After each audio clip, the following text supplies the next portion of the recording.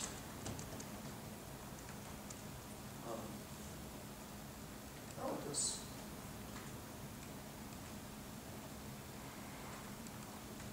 So freeway is this game where the chicken needs to cross the street, and if it hits a car, it goes down a few lanes, you see.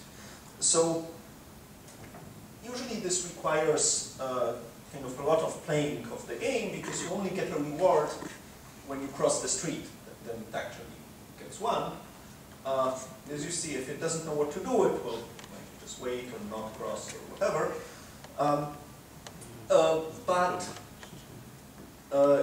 If you train a world model, so you get previous frames and you want to end the action and you want to predict what happens in the next frame, it's actually not that hard. It's one of the easiest games to train a model for.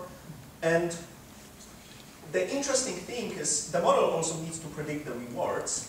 And if it sees the chicken crossing the street only once, it's often already enough for it to know that, yeah, that's something interesting. And then in the next thing, it trains a policy to try to do this. And in this way, you can learn to play this game almost perfectly by only actually playing with the real simulator for less than 10 minutes of play. So that's quite good for an RL algorithm. It's about, like 10 times better than any other method. But it only works for simple games for now. So I think there is a lot of hope, between these new techniques from robotics that just do more of free RL with little data and the world model-based ones to reduce the amount of data needed and bring deep learning to even more tasks. So yeah, so I think it's still exciting time in deep learning. A lot to do, a lot to learn. And then, so if you want to get into it, we've done the Colabs. They're based on this tensor-to-tensor library. So we've already been through it. There are data sets. You even know now how to get them. They're already pre-trained, like model architectures. As I said, we live on the cutting edge, meaning if you look in the code on GitHub, you'll probably find code for at least a few papers that are not on archive yet. It's been the case like that for a while. This paper is out already. So the code, so we saw how to use it from a Colab, but if you want to train on a cluster at the university, well, you can ask Błażej for credits and how to do it, but this is like one command. You tell which model, which data set. For applications, so there are all these kind of standard by now application like translation, image classification, summarization, speech recognition. If you're interested in something like this, for example, if you wanted as a homework to make an English-Polish translator, I think that would be a nice homework. There is a tutorial on how to hook up the data. There is a transformer model that's reasonably tuned for translation. Maybe you need to tune it for Polish a little bit more. But it's something you could do. Or whatever, any other task that you have in supervised learning. It's a library used quite widely at Google. It started at Google Brain. Now it's used by other Google teams too. There's been a bunch of papers based on it. Not just by Google, but also by other universities. It works with CloudML, so if you have cloud credits from Google, which I think we have, then it has like configurations, so you don't need to manually install everything. You can just say run on cloud, basically, and it should run. There is a blog on how to do this. So yeah, what's next for deep learning? Well, I think deep learning with less data is important. Transfer learning from other programs, reinforcement learning. It would be super nice if we could do transfer and reinforcement together. So OpenAI has this data set of like 100 games of different kinds, and the task is not anymore to learn to play these games one by one. The task is you learn to play 80 of them, and can you then very quickly learn to play the remaining 20? So it's like transfer learning, the things we see for language, but done for reinforcement and for games. It's very hard for now. Then the other thing is like bigger models. So I've shown you like some examples of Wikipedia. So this is a comparison of Wikipedia pages generated by a model that has 20 million parameters and 300 million parameters. It's exactly the same model architecture, it's just the hidden size is reduced, right? In one and then increased in the other. Trained for the same amount of time. And if you look at it, it's like the title, so we start with the title, it's Pescadores Weekly, and if you read that, it's the official weekly organizing body of science. It was established atop of the city, of the center of the city, of gravity. Makes no sense, right? Pescadores is named after the lord of the university, of the gravity of drama, whatever. It just babbles, right? It makes no sense. Now exactly the same thing with 300 million parameters. The Pescadores Weekly is the only daily newspaper in the Fort Hood metropolitan area, although the entire population of Fort Hood is majority white in population. So this second part is not good. If you go to a 4 billion parameter model, it will be good. But it's a daily newspaper, it's something, right? A weekly can be a newspaper, makes more sense. Then due to its not-for-profit focus as a newspaper, reporters and have expressed the need for a feature to focus on Fort Hood and its inner city population. According to Pescadores Weekly editors and the survey, it's the largest by contrast. And then there's political affiliation. The newspaper endorsed John McCain's management across the GOP convention. It's not great language, right? As you can see, these sentences still don't exactly work, but it knows that John McCain is GOP, it knows that Weekly is a newspaper, it starts to make some sense.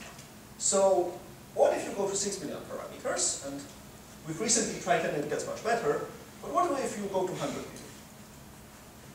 So, one thing to realize, like it might sound a lot, like a billion parameters, but remember, parameters are floating point numbers. A billion parameters is 4 billion bytes. So it's 4 gigabytes. 4 gigabytes is not that huge. Your GPU probably has 8 or 16 gigabytes of memory. So you can totally afford to train a 4 billion parameter model, in principle. Now, actually fitting a 4 billion parameter model, because you know, software tends to make 10 copies that are unnecessary of everything it has, so you need to be a little bit careful on the engineering side, but this is doable on your GPU. Well, on a like, maybe 16 gig GPU, but this you can do, and you know, on a distributed cluster of TPUs, you should be able to do this. So these things are not far into the future, they're actually doable. And at least in this language modeling phase, it seems like size helps. You make a bigger model, you train on a lot of data, it's really better. Or use a sparse model. More fewer parameters, but not fully connected layers. And there was recently this paper in Asia where they do this. Yes, so sparse models are useful in a number of ways, yes. So I think the bigger advantage of sparse models is that you can have a lot of parameters and do less compute. Because you don't have to use, in a normal neural network, you use every parameter in every computation, basically. While in a sparse model, there is something called mixture of experts. You use a subset of parameters for every training example. So when you run the model, you don't have to actually do as many flops as you have parameters. You still have to have the parameters somewhere in memory, usually, but your compute is not so dependent on the parameters. So yeah, so sparse models, if done right, can definitely help. Actually, this, so the thing I told you, this one model. This model actually used mixture of experts layer in between here to increase the number of parameters, and it seems to help in a fair bit on these tasks. There is, like, one problem with sparsity is that the modern hardware, like GPUs and TPUs, they're not extremely well suited for sparse things that route data. So you need to understand that the thing that costs in hardware is bringing data from one point to the other. Like, computation, in the sense of multiplying quadratic numbers, is actually a low cost compared to the time you're spending moving things from one place to the other. So what you really want is like your weights and things to be there so you can multiply, multiply, multiply. While if you're starting to move things around, you're losing time and energy. But also hardware is also changing. So in the new generations of hardware that are coming from NVIDIA and others, people are trying to put SRAM closer to the chips. So currently, if you want to go to RAM from the processing chip, it's like, you know, it's some way away, right? While they want to add an extra layer of cache very close to the processors, which might help, like, with different kinds of models. So it's all moving, like how to engineer this, how to make this fast, how to make this big. But I want to abstract from this a little bit, right? Engineering will get better with time. The important thing is, does it actually help? So if you look into reinforcement learning, in reinforcement learning, people use networks that have 2 million parameters. So tiny by comparison. And you can use bigger networks. It will not improve your results. They might actually get worse. So it's not a property of every single problem that, you know, throwing more at it helps. Actually, in most cases, you reach a limit and it stops helping at all. So the beauty of deep learning in this sense, especially of sequence learning, is it seems we are still far away from this limit. We throw more and more parameters and we're getting better and better. So if we can make this to work for reinforcement learning, for other problems, then the engineering, you know, the engineers, if there is demand, they will keep up. They will make it work. But you need to show that it's really helping. And it seems like it is, at least in the sequence modeling side. I don't know of a limit of a model size above which it will not help. And these are just language models. What we really want, of course, is models of videos, models of music. It seems like a larger size is important. So there is a long way ahead for deep learning still, despite. Do you not observe some overfitting? Not yet, yes? All of these models are able to overfit, but you add regularizers. Numbers of parameters. So, you know, it's a thing that many people thought for a long time, that overfitting depends on the number of parameters. It is not really the case. I mean, it's true that smaller models overfit less, but it's always better to have a larger model with higher dropout or some other regularizer than a smaller model. If you work on your regularization, you can make a large model not overfit much. And the results you get are better than with a smaller model without or with poor regularization. Yes? If you want to double the size of your model, how much more data do you need? Well, that's the point. You don't need more data. You can, at least in these sequence tasks, you can take a huge model, increase your dropout, and train on the same amount of data, and you're still getting better results quite often. Yes? So it seems to me that the tasks where there is no such thing as overfitting, or maybe we don't care, like the language generation, for example, the poetry. Like, we can overfit to English language if we want to be a Shakespeare, like just throw as many data at it as we can. But there are some tasks that, that we actually care about overfitting. So, do you see like it that way, the distinction maybe between these tasks? Or? No, I don't think you're right. Okay. because we can overfit English. You need to be careful about the scale here. So a 6 billion parameter model can overfit Wikipedia easily. It can so memorize every single article in Wikipedia. Okay, so we will generate what we saw exactly. That's yes, it will. If you train it not carefully, if you don't have regularization, it will overfit even a huge corpus of English. Like the 1 billion word corpus, even 2 years ago, like a few million parameter, 100 million parameters models can overfit it. So it can memorize like a gigabyte of text data, more or less, something like that? Well, it's a 6 billion parameters, everyone is 4 bytes. Okay. So, you know, it's 6 gigabytes of parameters. So yes, it should be able to memorize one. I mean, of course, it's in a different setting, but it usually can memorize a gigabyte of, especially since the text has regularities, so it's compressible. Yes, you should expect it to be able to memorize a gigabyte of text. And, you know, there are models that can memorize ImageNet. Like, you train them on random labels and they get 100% accuracy on the training set. Okay. So, yes, these models can overfit. They can overfit large data sets, and small data sets they overfit immediately. But the question you care about is, did this model, you know, it's okay, it overfit the training set. The question is, did it get worse on the evaluation set? Did it overfit in a stupid way where it's just memorizing, or did it actually learn the structure and memorize in addition?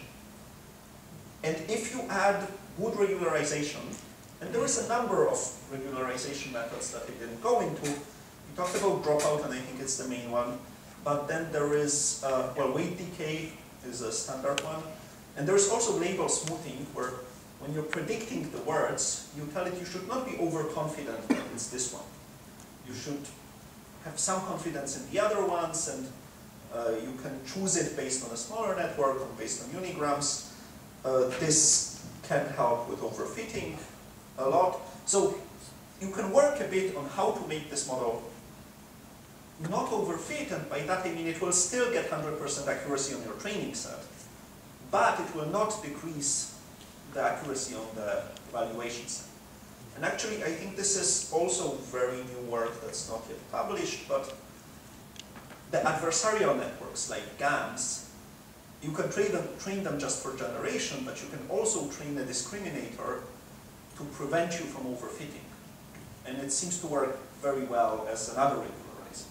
So there is a number of methods.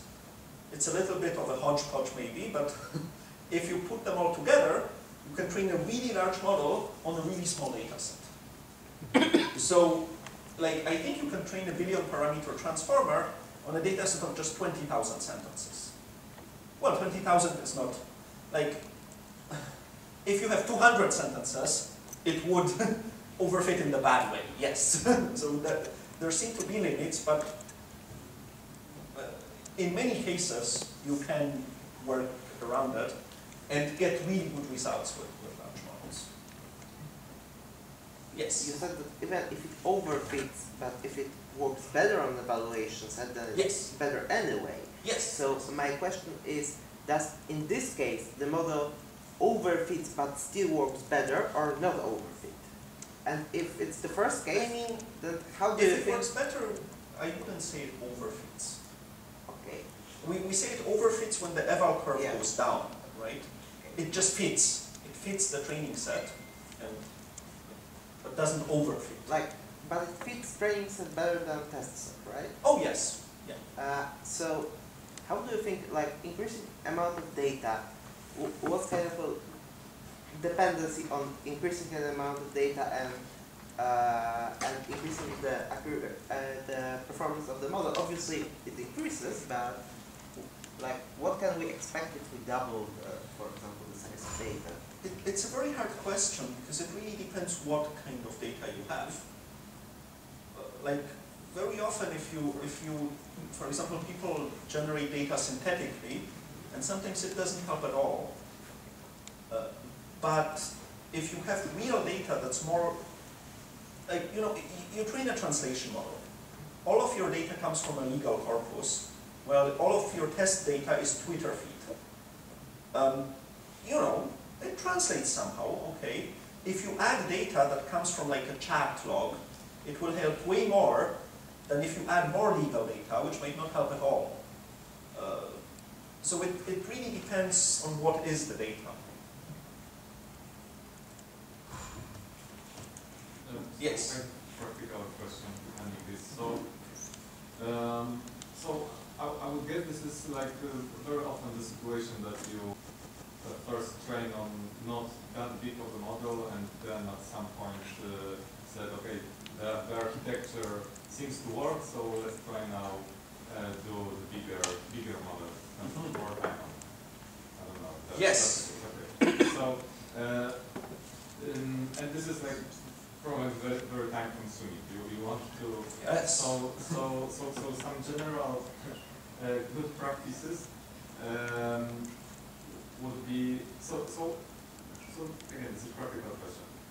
So you would like when you increase your model 2 times, the first thing you would do would be to increase exactly dropout and drive on or so. Is there like, do you have like your general I mean, the problem is you increase your model, so you'd first just start a training run, right? And you will see if it overfits at all. Okay. And then dropout is the first thing I tune usually. So because the modern optimizers, they're not very sensitive to learning rates. So it's not really needed to tune that anymore. So so dropout is the first thing I tune. So I start 3 runs with, you know, the same dropout, 2 times larger and 4 times, you know, or 2 times smaller. If it's a bigger model, then I will not even try smaller, right? If the small one is try the same and larger and even larger. Depending how many machines I have available, I will start some runs and then look at them and see, okay, that seems to matter, and sometimes it seems to not matter at all.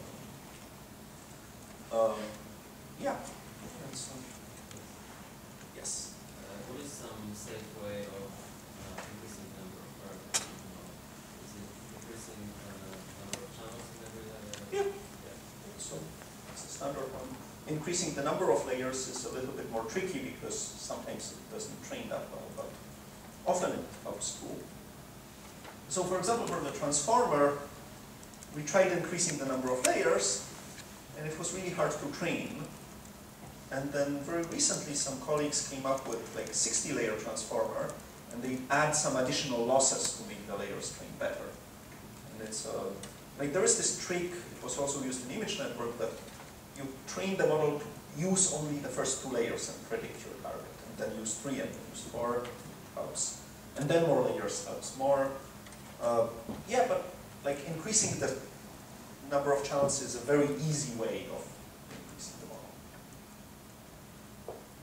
And it almost always gives you better results with increased dropout.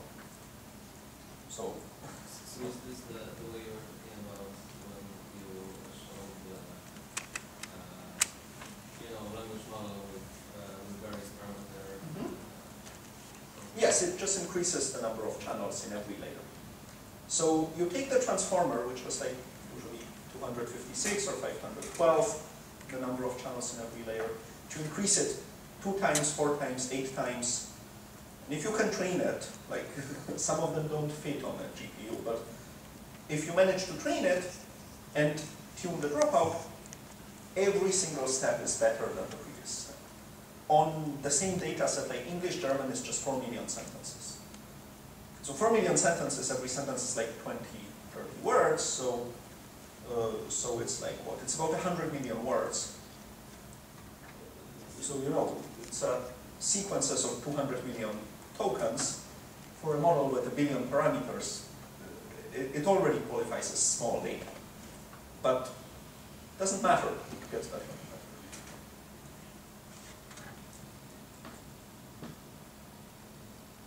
better. Okay, I think we're coming to an end. So yeah, this is the tensor. It's all on GitHub. The model-based Atari work is also on GitHub. the universal transformer. And you know, I'm very excited about these models.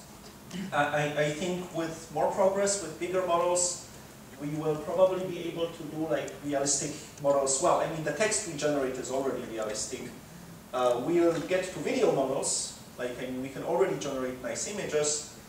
And the moment we manage to generate realistic videos, you know, fake news is already an issue. Fake videos will be an even bigger one. So when these models start generating realistic videos, we'll probably have some problems with them. But nevertheless, like, if we do this multitasking, reinforcement learning things, there might be a chance that these models will actually stop being as stupid as they are nowadays. Because, you know, they generate great text, but when they make mistakes, they make horrible mistakes. But with all of that, with bigger models and more data, we might actually start showing signs of doing something intelligent, which I think would be a very exciting thing. So, still ways to go, and after the break we'll talk about your homeworks and think what you want to do, and join the